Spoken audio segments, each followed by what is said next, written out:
നാഗാലാൻഡിലെ കൊഹിമ എന്ന് പറയുന്ന സ്ഥലത്താണ് ഞങ്ങൾ ഇപ്പോൾ ആയിരിക്കുന്നത്. കൊഹിമ സിറ്റിയിൽ നിന്ന് ഏകദേശം 1.5 മണിക്കൂർ യാത്ര ചെയ്താണ് ഈ ഒരു സ്ഥലത്ത് ഞങ്ങൾ എത്തിച്ചേർന്നിരിക്കുന്നത്. ഇവിടെ എത്തിച്ചേരുമ്പോൾ തന്നെ ഏറ്റവും ആദ്യം ഇന്ത്യൻ എയർഫോഴ്സിന്റെ ഒരു പടവിനും ഒപ്പം ഫെസ്റ്റിവലുമായി ബന്ധപ്പെട്ട വലിയൊരു കെട്ടിട സമുച്ചയവും ഒക്കെ ഞങ്ങൾ കാണുവാൻ സാധിക്കുകയാണ്. മറ്റൊരു ഓർഗാനിക് കൂടാരങ്ങൾ ഞങ്ങൾ കാണുവാൻ ഇടവരികയാണ്. ഈ ഓർഗാനിക് കൂടാരങ്ങളിലാണ് ഈ ഒരു ഫ്രൂട്ട്സിന്റെ വിൽപ്പനയും കാര്യങ്ങളൊക്കെ നടക്കുന്നത്. ഇവിടുത്തെ ഫേമസ് ആയിട്ടുള്ള ഒരു ഫ്രൂട്ട്സ് ആണ് അവക്കാഡോ എന്ന് പറയുന്ന ഈ ഒരു ഫ്രൂട്ട്സ്. ഓറഞ്ചിന്റെ തൊട്ടടുത്തായിട്ടാണ് ഈ ഒരു ഫ്രൂട്ട് നിലകൊള്ളുന്നത്.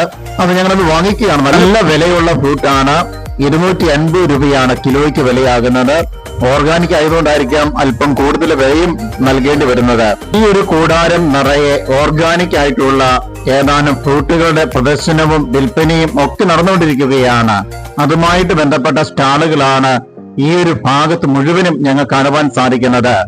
കൊഹിമ എന്ന് പറയുന്ന ട്രൈബൽ ഏരിയയിൽ നിന്നുള്ള ഓർഗാനിക് ഫ്രൂട്ടുകളാണ് ഇവിടെ കാണപ്പെടുന്നത്. അതിന്റെ പ്രദർശനവും വിൽപ്പനയും എല്ലാ സ്റ്റാളുകളിൽ കൂടിയും ഞങ്ങൾ നടന്നു നീങ്ങുകയാണ്. ഓരോ ഭാഗത്തും വ്യത്യസ്ത ഇനത്തിൽപ്പെട്ട അനേകം ഫ്രൂട്ട്സിന്റെ നല്ല ഒരു പ്രദർശനം എനിക്ക് കാണുവാൻ സാധിച്ചിരിക്കുകയാണ്.